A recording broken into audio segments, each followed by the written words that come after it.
Hey, everybody, welcome back to another episode of In Your Mind with your host, me, Paul Payne.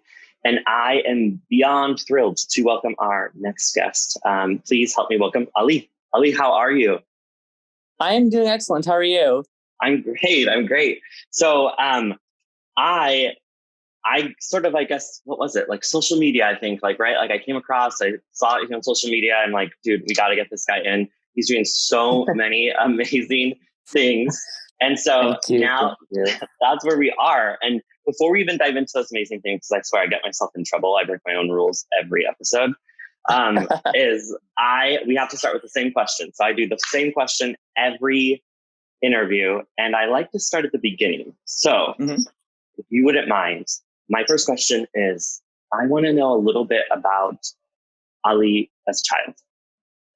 Okay, so Ali as a child, my inner child likes, likes coloring and Aladdin. I like Aladdin. I like Aladdin a lot too. I'm not gonna lie. Nice. Yeah, I liked Aladdin. Yeah, it's a very interesting story. But anyway, so I basically was born and raised here in Southern California. I grew up in a place called Orange County, which is a little bit more conservative than most places. And what it ended up doing was I basically went to school in a very conservative, quasi-religious kind of environment. And I realized that, I was this sort of sexual minority that a lot of people would just be kind of like, wondering about and sort of kind of weirded out about. And then what happened was after I sort of came out as gay, I started to really see that, this was a place that was really, discriminatory toward, people that are in the LGBT communities. And then what happened was I eventually went to college and I started to realize that being gay was normal. And then I was able to find like-minded people.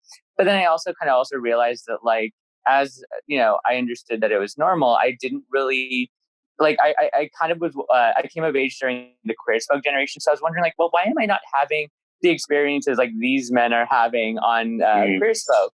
And then, their lives are all about, being inclusive, but also being very sexual and playful and stuff like that. And so I realized that in this environment that it was good and it was affirming, but at the same time, I wasn't really exploring who I was. And so what ended up happening was I ended up moving to Northern California for grad school and my PhD. And what happened was as I was working on my PhD, I ended up the first week of moving into San Francisco, I ended up hitting up Folsom Street Fair. And that is, So for those of you who are not sure what that is, that's the sort of leather festival that's held every year. And I sort of then fell into this world of leather and BDSM.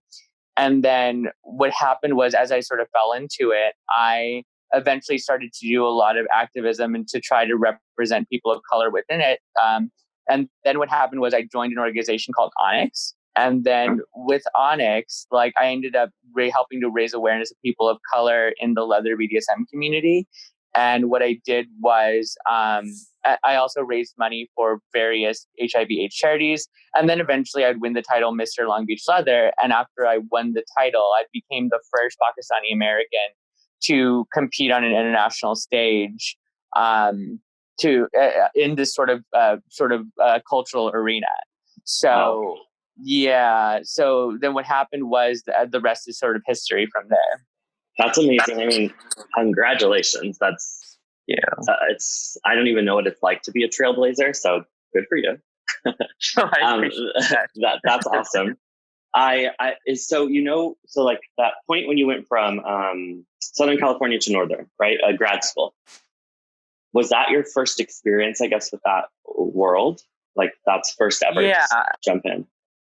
Yeah, I think that it was some of the first, because I always knew that those things sort of existed, but I never thought that I would actually be involved in actually participating in this community. Yeah. So, it kind of gave me the springboard in order to sort of realize hey, it's okay to be yourself. It's okay to be this sexual being, and there was nothing it felt like it was a generally affirming environment for my sexuality. But it's just I started to see that overwhelmingly the communities happen to be very it happened to not be inclusive towards sexual and racial minorities, especially so not sexual but gender minorities, gender and racial minorities. So like women of color, trans people, and people of color in general. And that's what I wanted to ask you. Sorry, I don't mean to cut you off. Like how, and this is just me, like I'm similar maybe to you, like I grew up in queer. I remember like trying to sneak up into my bedroom to like watch Queer as Folk, right? Like, like I grew up during that time, and I thought, yeah, that is crazy. Like, whoa, those people look like they're having some fun.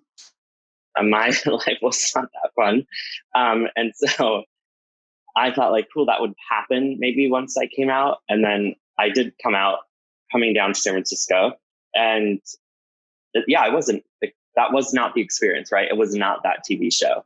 And I always thought too, especially in that world with that BDSM, how is that hard for a person of color, a minority, to go in there and not be turned into part of the BD, right? Like part of whatever fetish this is going to be, or not introduced, but whatever fetish is focused on at that moment.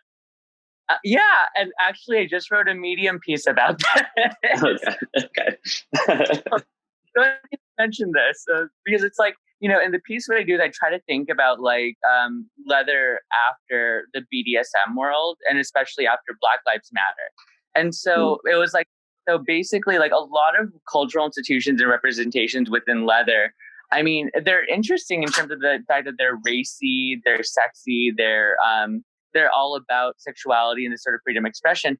But then at the same time, it's like largely a lot of these representations, like Tom of Finland, happen to be white, right? Yes. And so what happened was, for me as somebody of color, it's like, well, where do I see myself fit in? And so in the piece, I sort of like think about and try to like reconcile like where I am and like who I am and like, what are certain images that might be off-putting that we don't necessarily think about. So, for example, there's a lot of like police imagery that are sort of represented as a fetish, right, in the leather. And what happened was, it's like, well, for me, it's like, of course, like this is something that I used to wear a lot. This is something that I wore. But then it's like, well, but like, how do other people perceive it? And those were the questions that came to mind. And for me, like, I feel like, especially like cultural moments like this, it sort of helps me try to like think about like, okay, so am I really, how am I really navigating this space? Like, how am I really thinking about, other people's space? Now, again, like I can't speak for another person. I can only speak about my experience because obviously there are plenty of people of color that enjoy this. At the same time, it's like, for me, I just think it's important to think about the representations and the things that we also might find in the leather world. And that's just one thing.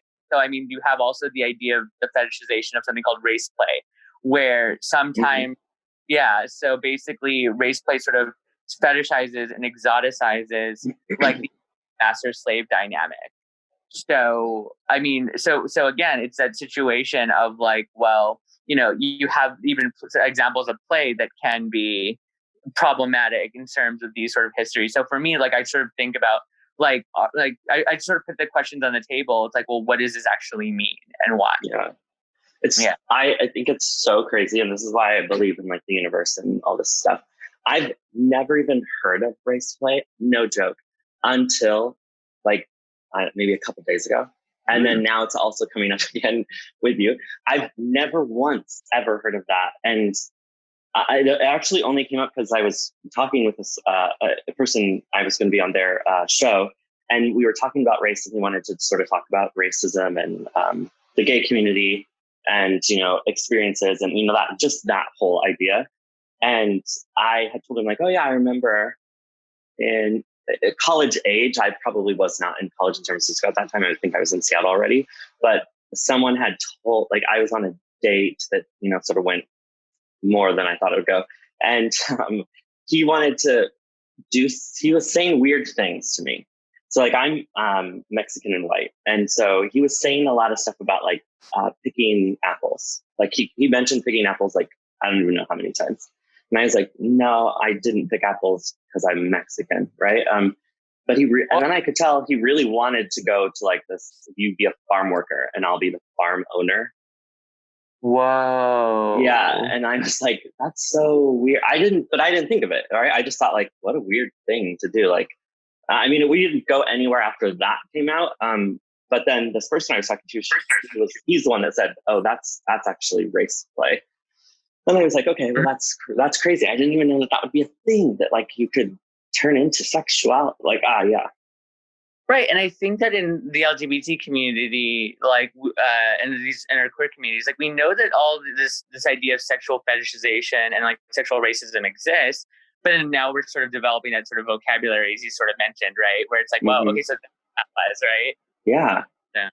So, in your experience, just because like you went to a level that not many people can go to, right? Like you went a title, you then went to the international stage, you gotten literally international recognition for being a person of color and a person of color in that world, in that industry. How has it been for you? Like you mentioned, now we're seeing sort of like an awakening of some kind, because this happened before the awakening of what's going on today. Well, I mean, I think that these issues were very much at the forefront, especially when we looked at like the first wave of Black Lives Matter and also the introduction of Trump into contemporary politics.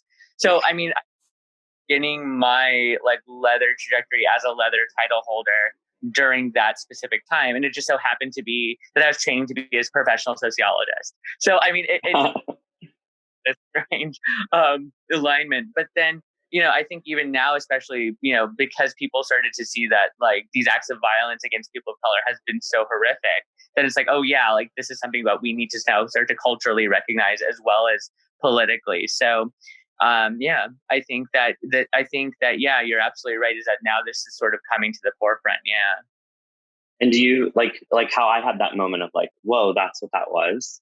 Have you ever felt that like where, hey, I I have a friend who is in the porn industry from college, and he would always tell me about he could only go on the set with this person, but not with this other person, or he'd only get hired here, and it was always to like play this particular role. He's half black, half white. They'd always make him play a Hispanic person Oh because of the yeah. coloring of his skin, and yeah, like it was just like so. It was weird how focused it was on you need to fit this box, and then that's like who you are Oh yeah. forever. Yeah.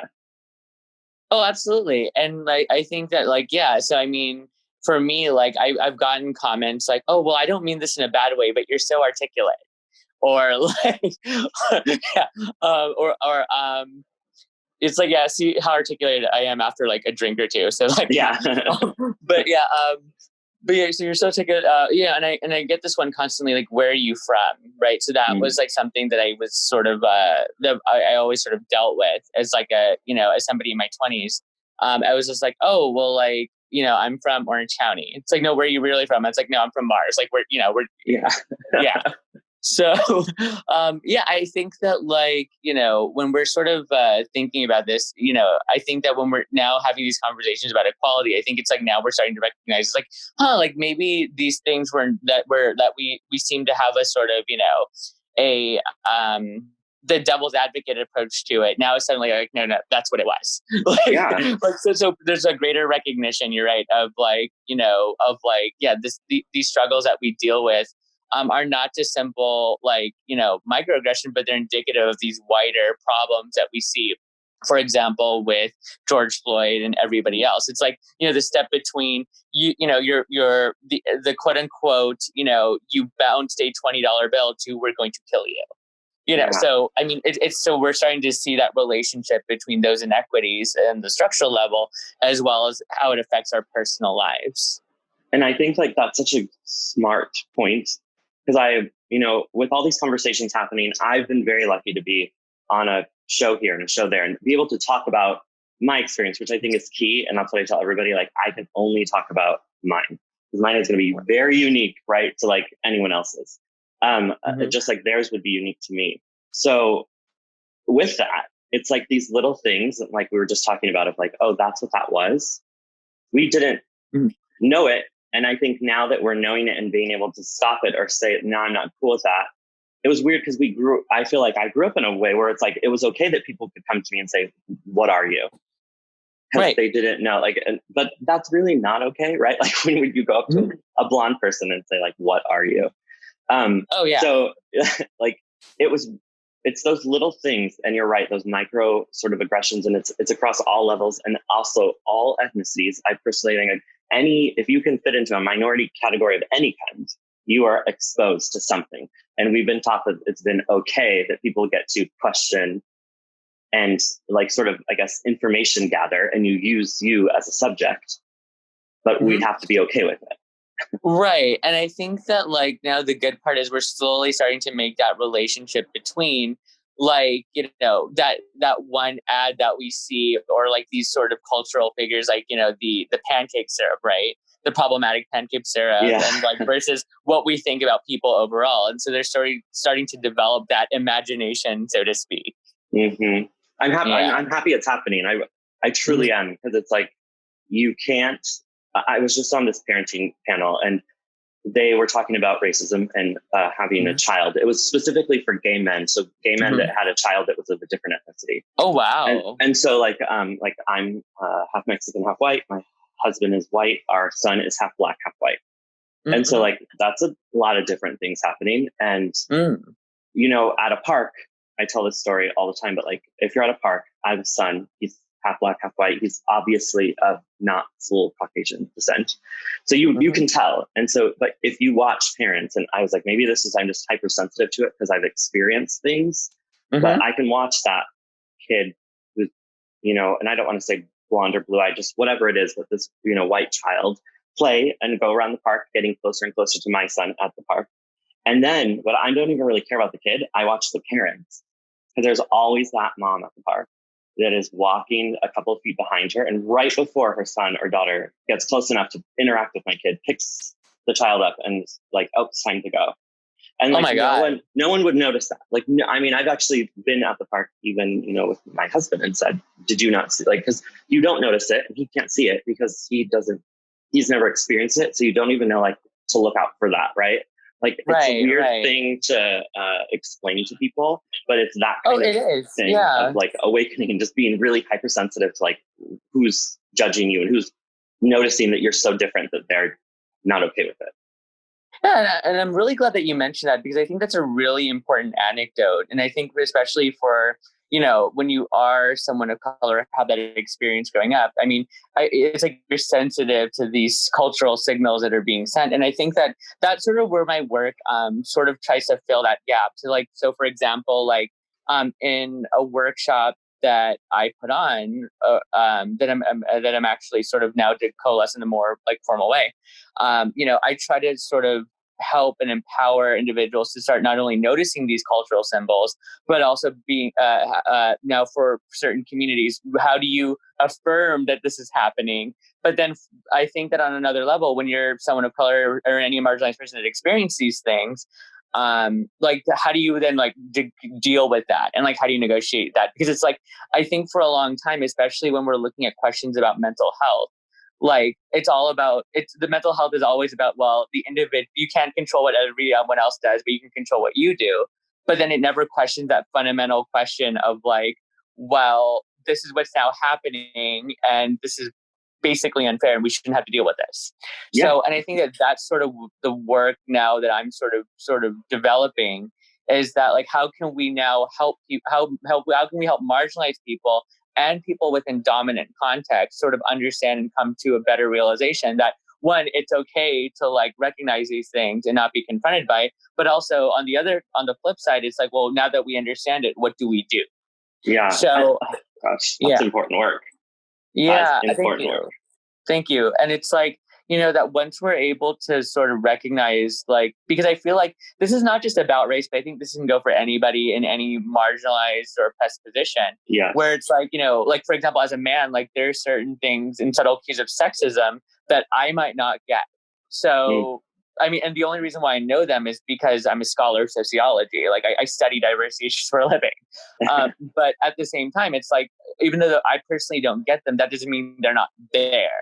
And so it was interesting because like I remember there was a situation where like a friend of mine was like talked down to, and then like on a separate occasion, like that person treated me fine. So I was just wondering, like, why is it that, you know, my friend was somehow discriminated in that context, whereas I was treated with respect? And so Yeah. again, it happened to do with probably my gender identity. Mm-hmm. And so, I mean, for me, it's like, well, okay, so like I recognize that's an issue, but then like, what about that person who felt like they were discriminated against? How do you help that person? Yeah. And so the way I sort of look at it is, you know, how can you start to actually address these things and actually heal from that? Because it's like now Mm-hmm. we're having these things validated, and now we're actually saying like, yeah, like, you know, this is happening to me. How do I deal with it? Versus the other folks are like, I don't know what's going on. Teach me, kind of thing. So yeah, there's a lot of exploration and learning going on. I watched this while you were talking about that. I just instantly thought of this TED Talk that I watched, or TEDx talk, I should say. Mm-hmm. Um, and I'm pretty sure it was the UK. Mm-hmm. And it was this man who had suffered from depression and anxiety, like crippling depression and anxiety. And he had decided, I'm going to just travel and talk to the best doctors and the best care that you could get to find out how are we not solving this issue. And I Mm-hmm. want to say he ended up in Taiwan, and Mm-hmm. he went to the doctor because he realized there's no, it's not like here's a Prozac. That's nothing. They don't do that there. The little Mm-hmm. village that he was in was like, no, that's not how we handle this. So they used an example of like, there was a man who worked in a rice field, and he had, I don't know if it was a cow or an ox. I'm not the best with the specific details, but you get it. It was an animal that was helping him in this rice field. And that Mm-hmm. animal died, and he was depressed because Mm-hmm. what can you do, right? That animal helped make him a living. And so the village noticed, the doctor noticed in particular, went out to that man's house and was like, we're going to help you. And the prescription was, you now have to go work with this person in this job, and they take care of you. And that's what happened. Is like, they then said, oh, I get it. He's sad because this person, because no one could say why he was sad. And then they eventually found out, like, because his animal died, and that helped him create a living for himself. And now we have to teach him that there's people around us, and we can help each other create a living together. It was just like this idea of like social reliance on one another to then help each other and recognize when someone is feeling outside, whether that means sad, depressed, anxious, but feeling outside of everybody else, and how do you then bring them back in? And so that little community was no prescription, no nothing. If you get diagnosed with a mental issue, the only way that they would then solve it was through the community. So who do you need to hang out with that maybe was the opposite of that? To then how do they help you and see the world from their point of view? To then see, can you tackle that issue yourself? Oh, wow. That's a very, very interesting way to solve that kind of issue, because it's like, that's very different than in the West, where we sort of individualize our problems. And it's like, well, if you have a problem, you need to take care of it, kind of thing, versus actually Yes. seeing this as a community-based question. Because it's like, you know, I remember listening to some YouTube channel, and they said something about, like, they were trying to sort of think about the questions about why some of this some of the reasons why we're experiencing unrest. And they said, they gave this one proverb where they said, well, basically the kid that gets excluded by their village will burn it down just to feel its warmth. And I thought that was a really profound proverb, because it's like, what is it about this idea of being accepted and being included in a community? Like, why is that so tantamount to our sense of well-being and our self-esteem? So I think that it's and I think that sort of speaks to your anecdote, because I think it's like, well, they're actually now being repaired through these sort of communal interactions. Hence, it's like, when we're talking about addressing discrimination and racism, we need to do this at a very structured, like a community level as well as a policy level. But again, there are individualistic issues. For sure. So, like, how do we then affect, like for example, it's like, when you're looking at people of color communities, particularly Black communities, they have high rates of PTSD. So it's like, when they're looking at PTSD, like, how do you then, like, how as a mental health professional can you address that?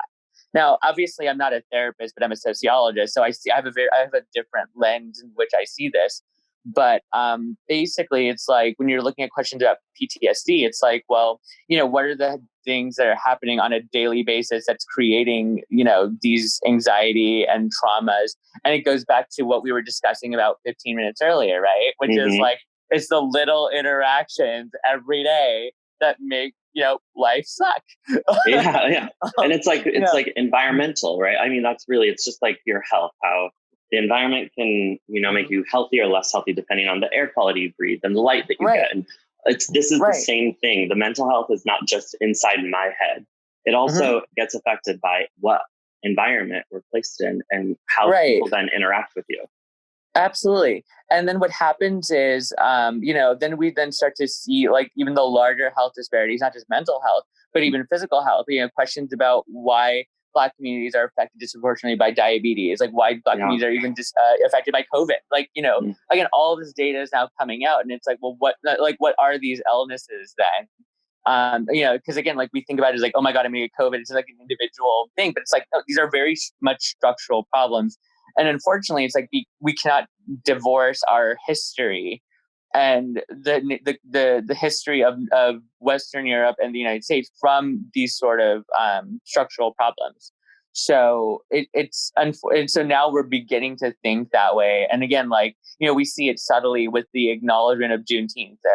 So it's like now we're going to acknowledge when this happened. And so we're basically now saying, I guess this happened. And so now let's look at all the myriad things that come from that issue. I love everything that you're talking about and saying. It's so true. I immediately think, and it had to have been like a college class or something, so I don't know where else I would have talked about this, but we were all supposed to be doing some sort of research. And I really wanted to do it on racism. And I started noticing, like, if you ask for too much, just any minority, there's a limit. There's always going to be a limit what you can ask for. And so, like you're talking about being a man and sexism, right? So I remember having a conversation. This was my idea. I was going to have these conversations in small groups about racism, and then throw in how to justify so that someone else could see at least a form of injustice or bias or something themselves. And what was the limit that I could go to before someone just was like, okay, well, now you're being crazy. Or just like how gay people, they went to like, well, what, now you're going to marry a cow or a dog? Like, extreme. And so it was like, after about 3 things that were just specific to not the individual, and I then would throw in something. So like after 3, here's my examples. I want to throw in something of yours. And I swear, like I did like 10, it wasn't a long study at all. It was like 10 people, 10 little groups. Every single time I could never get past 2 with the next person. So if I gave 3 for me, like, oh, well, hey, when I'm in this area, or like it was when Arizona, like I might have to, if I'm in Arizona, they might ask me for a birth certificate if they think I look too Hispanic when I'm driving around. And this was like, obviously, you can tell it's a while ago. And then like at a movie theater, I just remember growing up at a movie theater, I'd be so nervous if we were there with children and they cried, because everybody would always be like, oh, it's that Mexican family and all their kids, like constantly. And so I was so worried about being in a movie theater. And then I used this example of just like something at school that happened. And then I went to this person, it was always a guy. And I said, well, think of it like this. Like, do you feel the need to say sorry when you're like boasting about yourself, right? Like, no, you don't. But a woman oftentimes feels like she has to say sorry, even though she's just making a point or saying like, hey, I did this. So sorry. Like, that's a little bit, can you relate to that? Because it's just a woman and a man. Can you relate to this one? It was, whatever. After 2 though, I swear, every single time they went to like, well, now, I mean, what? You're going to tell me like I can't stand up in a meeting? I can't. It was just like constant. Like it always went to like, now it was being so crazy. And I thought, even today, in today's climate, when this first sort of really started happening with George Floyd, and you could tell this was actually going to go somewhere. I think it didn't feel like it was just going to burn out. I think this is actually going to make a movement. All I thought about was like, do you think that that's the same? Like people can ask for this much, but then it's just going to get so much in people's faces that they're going to say, now you guys, you're being too greedy. You're too much, even though all it is equality. Yeah. Actually, you're right, and I think that's. I don't remember what poll or survey. I think I don't. I want to say Pew, but I'm not entirely sure. But basically, they did a survey about Americans' attitudes toward Black Lives Matter, and of course, obviously, like based off the media coverage, Black Lives Matter as the movement as a whole has been seen more positively. But it's actually interesting that you mentioned that because but then when you get to questions about removing Confederate statues and then defunding the police, which all just means, shifting, money to different social services, suddenly that's a bad thing. Mm. So, I mean, and I think you're hitting on that topic of like the limit, quote unquote, the existential limit of like, how do we then demonstrate inclusion? Because it's even in the attempt of equality, you will. I just feel like this is me, and I don't want to sound negative, but it's like even in the attempt of equality, we are going to experience inequality. Like that's just the rule. It's set. It's like I think their, and I say their when I am half white, but you know what I mean. Like their version of equality is very still much. As long as I'm number one, then we can call equality whatever it is. Oh yeah, and that's the thing is, and I think that now Americans are starting to really try to reckon with the idea of like change with a small c versus change with a big C. And I know that this has sort of been like the question over the last year, especially with the last presidential election cycle, where we've been sort of having these existential questions on the left, where it's like, well, do we want a system where we sort of maintain inequality but then call it something different, or do we want a system where we're actually changing things so that underserved people can actually exist? And I think it was a really interesting conversation. And I was very much intrigued by the way that a lot of the ways in which we talk about social inequality have been so much. It's changed it's changed over the years, where now it's like we can directly say like, no, like, fundamentally, if you don't give people healthcare, this is what's going to happen to them. Versus, there's still that where it's like, well, no, like we need insurance companies because I'm afraid or something like that. And it's really interesting to kind of see the way that, no, I mean, I think there's a larger political discussion to be had, but for me, I was interested in the way that the people responded and thought about these issues, because I'm always interested in people. So so I think that like the way that people were thinking about it as if like they were going to lose something that was like, it felt like it's like, wow, we can never have this, or like this is not possible, and it's like we've been so conditioned to accept like negative situations, but then we act surprised when the George Floyd situation happens, and it's like, oh well, like this is bad, like, but then when we see like the amounts of people that have been that have been facing police brutality, that have been dealing with systematic racism, hiring discrimination, et cetera, et cetera. It's very like, whoa, like, I mean, we're not going to talk about that. But now it's like there are people that are pushing those issues to the forefront. And I think it's just really interesting to see how again, that change with the big C versus changes with the little c, how that sort of comes into discussion. Yeah. I mean, I'm so happy and excited that there is change. And I'm so happy, excited that there's people that fight it. It's just one of those things. It's so much. Like that's the thing. I think that's what even some people that are like of a minority would be like, no, I think it's just these little things. But it's like, no, you don't get it. It's so much to truly get to equality. Yeah. I was just thinking like in COVID in New York, so people are dying, right? They want people that have had the virus to now go and donate plasma. Right. You still can't do that though if you're a gay man. You cannot go and donate. So that in itself is like, I think we're past the time of like when that was even made a rule during the AIDS epidemic.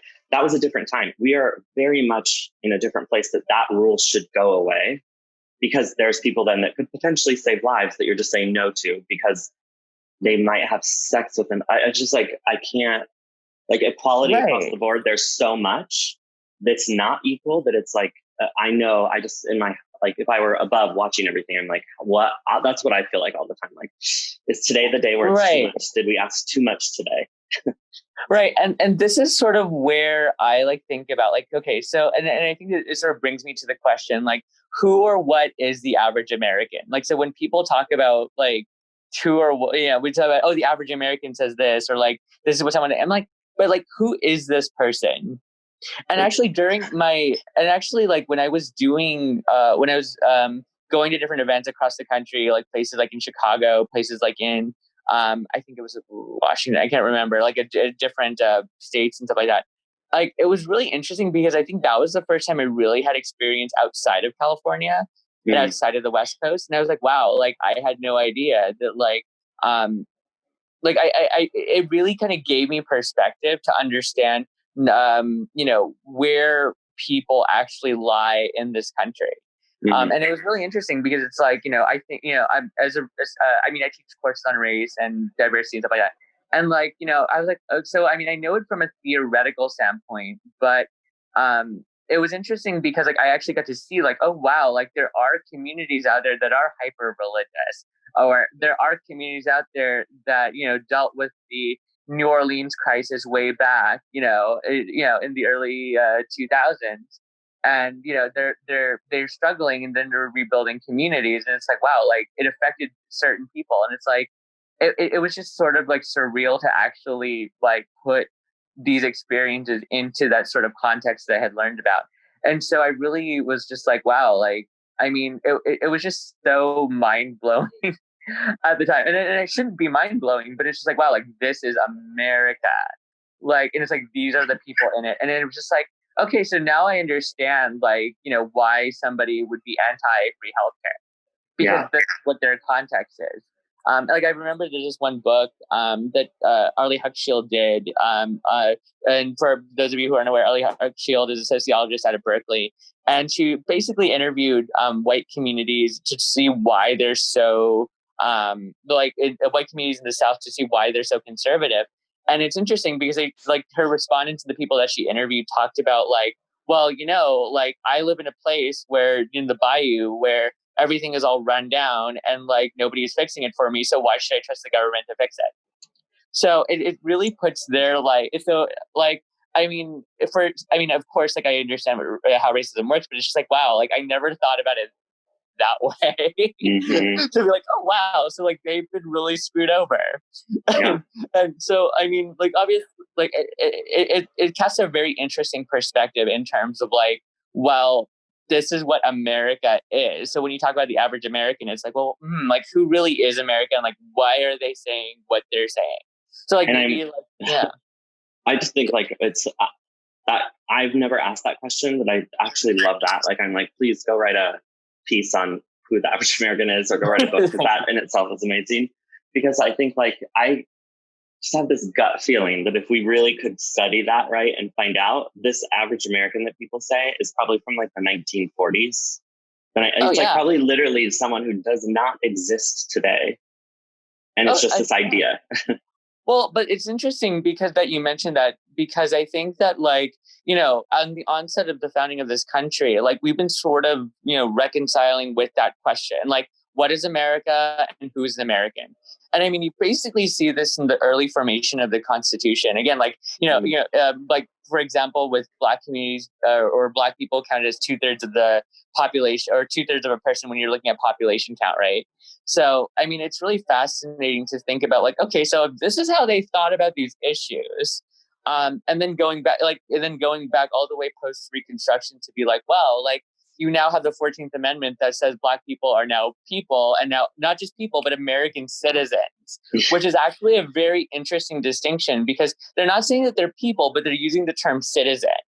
And I think that that's a very fascinating question, because it's like, well, then going back to then 2020, it's like, well, wait a second. So like, what is now the contract we're supposed to have as citizens with our government and other people? Like, what is this contract? And so now I think we're sort of reevaluating that. And it goes back to that question of, again, like, what is an American? Like, who is an American? And I think that sort of goes back to the question of like, well, okay, if I'm an American citizen, like now am I entitled to healthcare?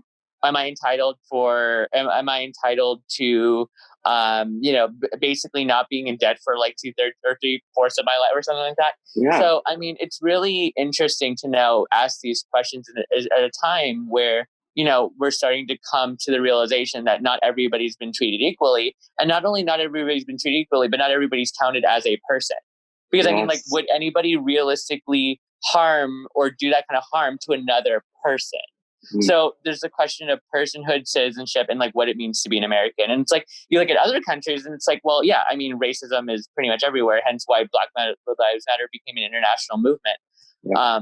But at the same time, it's like, well, what does it mean to like if like so for example, it's like, well, I mean, in Canada, like they're getting healthcare. So I mean, that would then probably do more in terms of solving the question of, you know, certain communities of color dying than simply Yeah. just addressing the culture, even though that's also an important part too. Mm-hmm. So I mean, it's really, and it's weird because it's like we're experiencing this American phenomena of how we experience racism in America, but then at the same time, like we're also now thinking about it from the perspective of like, well, like other people are not abusing people in this way. Mm-hmm. So like, what does it mean about the way that we are addressing that question of what is an American?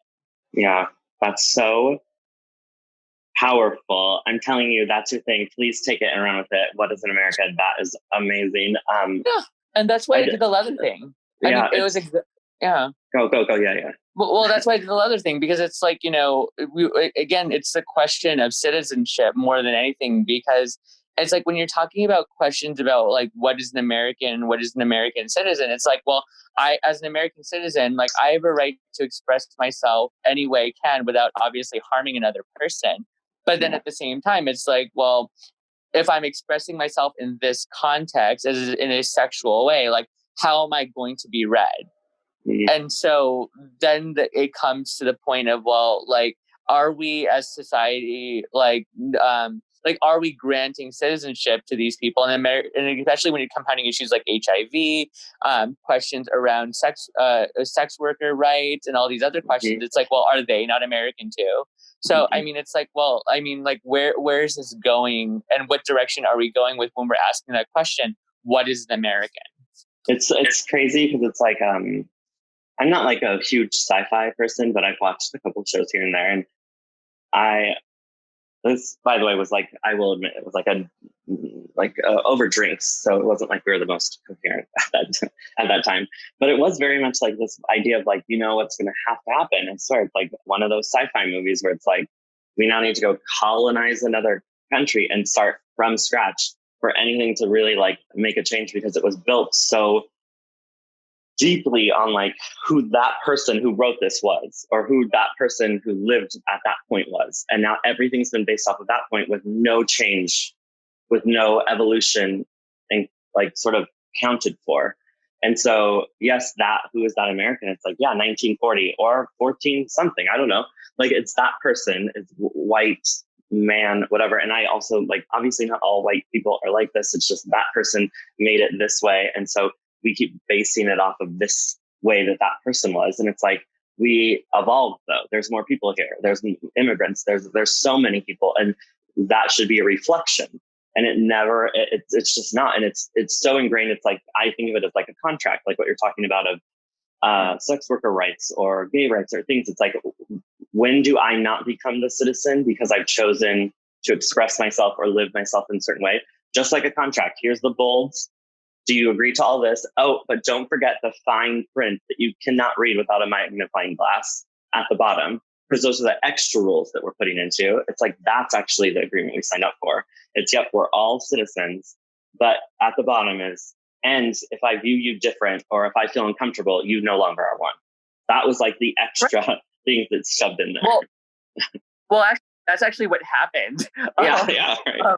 Well, like especially like if you look at the New Deal, and like the New Deal that addressed, you know, questions about the Great Depression, like pretty much again, like, you know, you had this great social works program, but then at the same time, like there was underwriting that said, well, all this applies except you're black, except if you were black.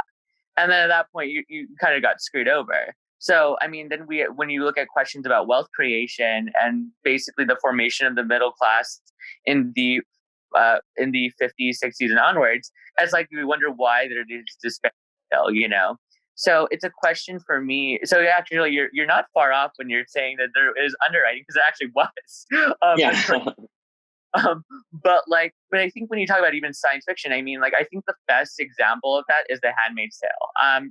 So like the tales of novel really inspired me growing up, because The Handmaid's Tale, I actually bonded with one of my good friends about this when we met at when in college. Like she was a literature major, I was a sociology major, and we bonded over this. And it's just interesting to see the world of Gilead and the idea of like, well, what does it mean to be an American there? It's scary. It is. I mean, it is genuinely terrifying. I had not read the books when that show came out, but with what was happening, I think the first, I don't remember the timeline, but it was either he was running for president or he just came office when the first season came out, right? Something. It was like so right in the beginning. And I want to say I watched maybe part of the second, but after somewhere in that second season, something happened and I do not remember what it was, but I literally could not wake up feeling comfortable anymore. I watched that and then realized, oh my God, that's the world that we're in, or the world that we're going towards. And it made me so terrified that I could not watch that show anymore. Well, do you want to actually be even more terrified? I'm not really, but yes. Okay. So Margaret Atwood actually came up with that world with the rule that said that she was not allowed to put anything in that text that already hasn't happened. That's crazy, right? That's not crazy. I mean, yeah. I remember the night that I was like, I will not watch this, or the morning. I woke up and it's because I had a dream that it was like one of those like, what are they called? Like spotlights right on you. Like when you're out, I'm assuming this is what it feels like when there's like helicopters and they're like searching for people. Mm-hmm. It was like dark. Yeah. I was holding my child and they were ripping him away from me because we didn't look enough alike. And then then ripping me. I was just like, oh my God, it was so scary. That nightmare was so scary that I was like, I cannot watch that, because if that's the future, then I don't know how to keep going. Like literally, honestly, that was my thought. Right. And so for Margaret Atwood, I mean, she would say it's not about the future, it's the present. Like, because, because, again, like this book was written, like in the 70s or I can't remember, somewhere there, right?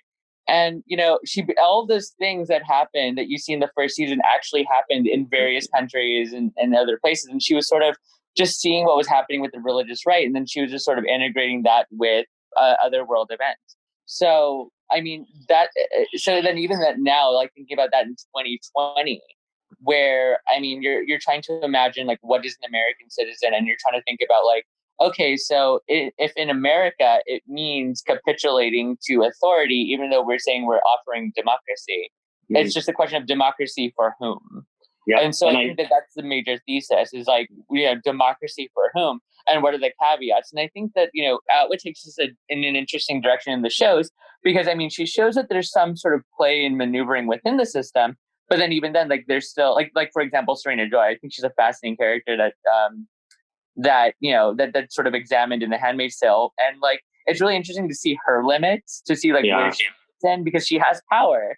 She basically created the idea for the system, yet at the same time she's now a victim of it. So it's kind of a strange like thought and like examination of like how that actually works. That is, I guess I can welcome back my nightmares tonight. Thank you for talking about this. But it's true though. It's true. And I think what it did for me on top of that, because you're right, it's the present, is that it also, with everything going on, really opened my eyes to like, even hearing you talk today was like, oh my God, it is so crazy how much of a power even just like media is, because that's now what's teaching us what the average anything is, because they then are telling us, right? Because we only see what our world is. And I remember thinking, I grew up in Washington State, which everyone will just have a picture of, but I'm like, no, you don't get it. I'm Central Washington State. It's a minority. It's a farm worker migrant town.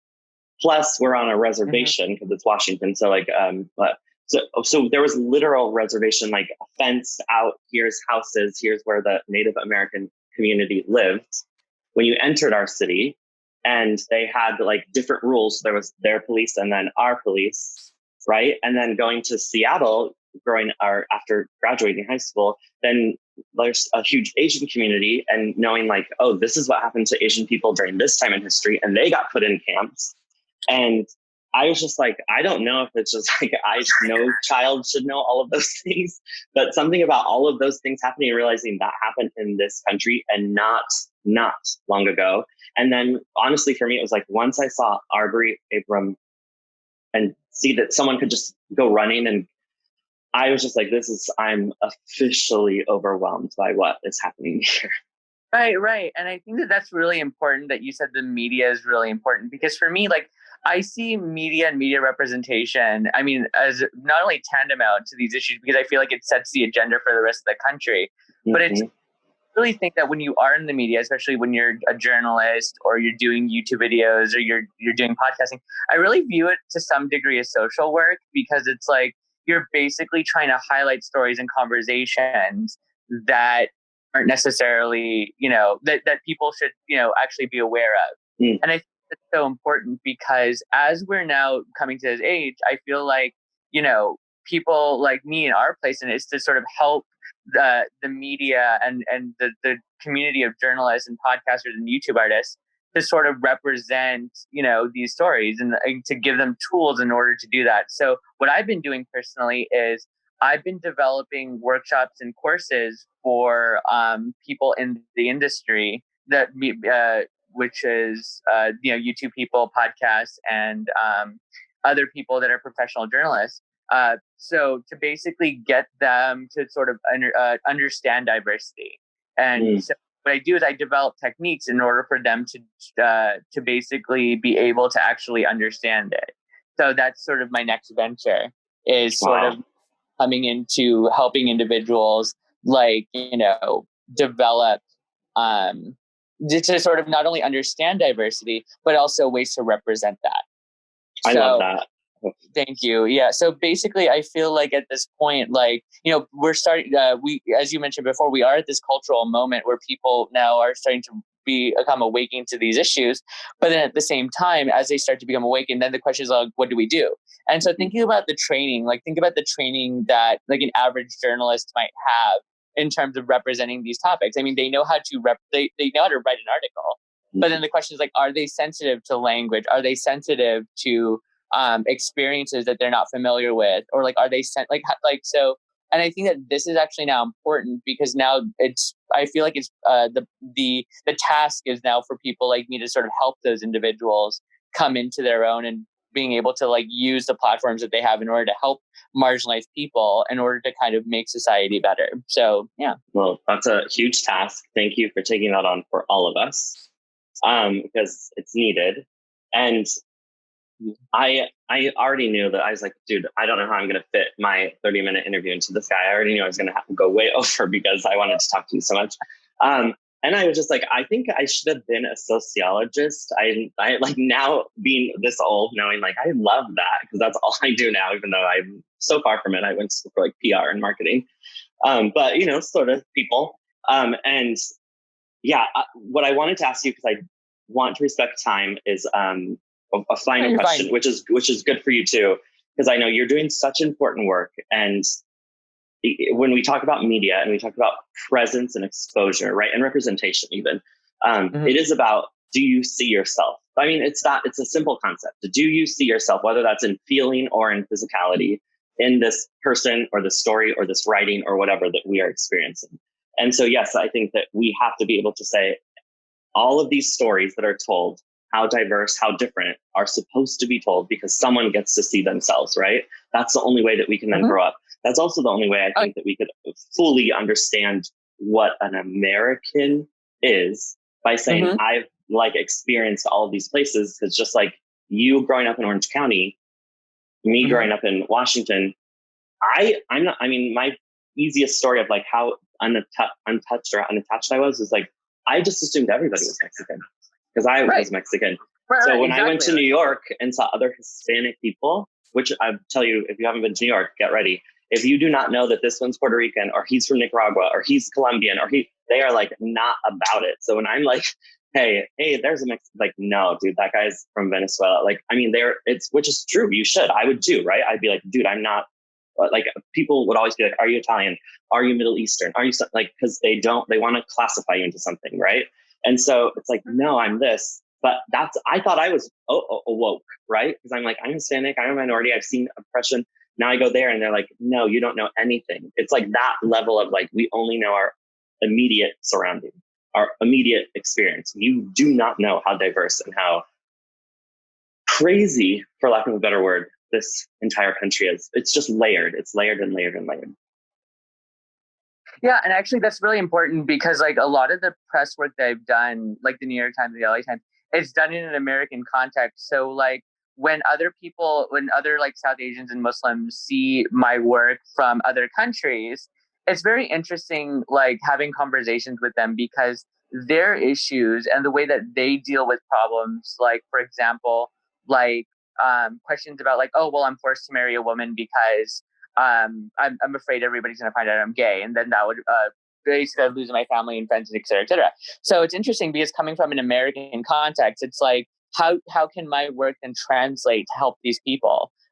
Because see this, some see this as like a form of like, wow, like I wish I could do that, but it's like you can do that. Nothing's stopping you from doing that. It's just then the question is like, what are the constraints that they're living in that's preventing them? So Yeah. it's actually then it's then forced me to think internationally about what I do and how I'm able to kind of how I'm able to sort of help other people in other communities. I think like it's funny. Before I think we were actually taping for the show, you had said something about Aladdin. And I was like, oh yeah, I liked Aladdin too when I was little. And it's like when you're just talking about this, I just thought like, the reality is I did like Aladdin because I ended up finding out I am gay. But I also just liked Aladdin because I remember there was no other Disney character that had not all white skin and dark hair. There was not one. He was the first one. And I just remember thinking like everybody gets to look up to Disney and I don't want to have to look up to like an animal because the people looked like me. So he's the first one that I thought like, and I didn't look exactly like him, obviously, but like there's something about him that I represented. And when Coco came out, like my son was little, he's 4 now, or going to be 4. I watched that movie and like, obviously it's a beautiful movie. I could not stop crying because I just thought like, oh my God, my kid is 4 and gets to like, see, that is exactly what my grandparents were like. We spoke Spanish and English and got to eat tamales and all of these things. And he gets to see that as a child. Like there's a lot of progress in some aspects and then also not in others. And so I just think it's so important. We keep bringing it up, but like it's representation, it's showing the differences in stories. But yeah, I just like, sorry, I don't know why that came to my mind, but I was like, oh my God, it was Aladdin. I just saw myself in Aladdin. Exactly. And I think that speaks to the work I do because they're just like, wow, like a gay person that's actually doing this work and they're brown. I couldn't believe it. Honestly, I couldn't believe it. I'm not Muslim. I'm not, I was just like, how can you be that person? How do you get to be a trailblazer? Because that is, it's a heavy thing and amazing. Well, I appreciate that. But and it's just like, it's funny because like somebody in an interview was just like, well, yeah. And I think it was for an Irish press. I can't remember, but they were like, well, so can anybody like, if anybody can do this, what makes you or like, special? And I'm like, well, you're right. Anybody can do this. But then the question is, it's like, do we see these representations often? Yeah. And like, for me, it's like, growing up, like, the reason why I wanted to do what I did in the leather world was because I didn't see myself in Queer as Folk. As much as I saw like what they did and how great it was, like I didn't see myself that was brown. And even to this day, it's like, well, like for me, it's like I had like no one to look up to. I had no one to be like, well, I want to be like that because he looks like me and he has this person. So for me, like I want to be that person for not just people in my community, but outside, the whole world, because it's like, I want to basically show this idea that like, you can love yourself and you can be different and you can be, you can be of color and it's like, it's okay. And so the thing is, it's like, even for those that don't identify with that, background, it's just like, well, you know what? I'm here to help. I'm here to, and the thing is like, I'm not beyond mistakes. I mean, we've all made mistakes. We've all said, but then at the same time, it's like, I'm here to help you. And it's like, I'm here to help. I'm here to help, just do one little thing or just to do one tiny little, if one interview, like, helps somebody realize like, oh yeah, like I feel less alone. I feel like I've done my job at that point. I can tell you from personal experience, you have easily done your job. I'm excited that you're doing more, because I remember reading about you. I'm acting like you're like 7 years old. Like I read about you when I was a child or something. I read about you like a couple of weeks ago. But like I remember reading and thinking like, I cannot believe like that man with everything he is gets to do that. And I think even that simple concept of like this person who's maybe different than normal or everyone else gets to do this really amazing thing is enough, hopefully, for other people of any kind of minority to relate to, that it is possible. And we are doing a part 2, by the way. I'm already going to tell you, we're going to have to, because there's so many things that we have to still chat about. But I do want to ask you, because this is the final question. Before I do first, please tell us how everyone can get a hold of you. Oh, thank you. So basically right now, I'm in the, I have a website, www.gettingwolfie.com. So GETTING WOLFIE. And right now I'm in the process of being incorporated. So I'm basically trying to like make adjustments to a lot of my like website stuff. So that's there, but they can still sign up for the email list and get everything else going, as you know. But then also you can find me on Instagram, gettingwolfie.com, or gettingwolfie as my handle. You can find me on Twitter as gettingwolfie. And you can find me on Pinterest as Getting Wolfie. So it's pretty much Getting Wolfie, GETTINGWOLFIE. And that's sort of where you can find me. Cool. We'll put that in the video too. It's I thought, well, if I'm going to be stereotyped as this like brown hairy person, I might as well just like, It works. I love it. Yeah. So we'll link that for everybody in the comments, and then as well, just probably a little pop-up here in the videos coming up. And then my final question for you, which is same, I always like to start with one and end with one. I like it to be sort of a nice little circle, right? A beginning and an end, or no beginning and no end. But we started in the beginning, and I want to know now, back to that. If that little boy were in front of you today, what would you want to tell him, or what would you want to say? I would just tell him it's going to be all right. Yeah. Because I mean, I think with me in particular, as somebody that's always felt like he was sort of like pushed out of pretty much everything, it's like, at the end of the day, it's like, I would tell that person at the end of the day, you are going to see and do things that like you would be like, that most people would just be like, whoa, at. So just, it's okay to be you. And, really start to just realize that like, it's not just you, but it's also the world. And basically what you're not just trying to change yourself, but you're also trying to change the world. And that's what it is. I think that's beautiful. I'm going to say, I want to talk to that little boy and be like, it's going to be way more than I'll write for you. It's going to be fucking spectacular. You're doing amazing things. So thank you. Thank you so much for being here. Thank you for taking the time. Again, we are scheduling a part 2 because we have way more to cover.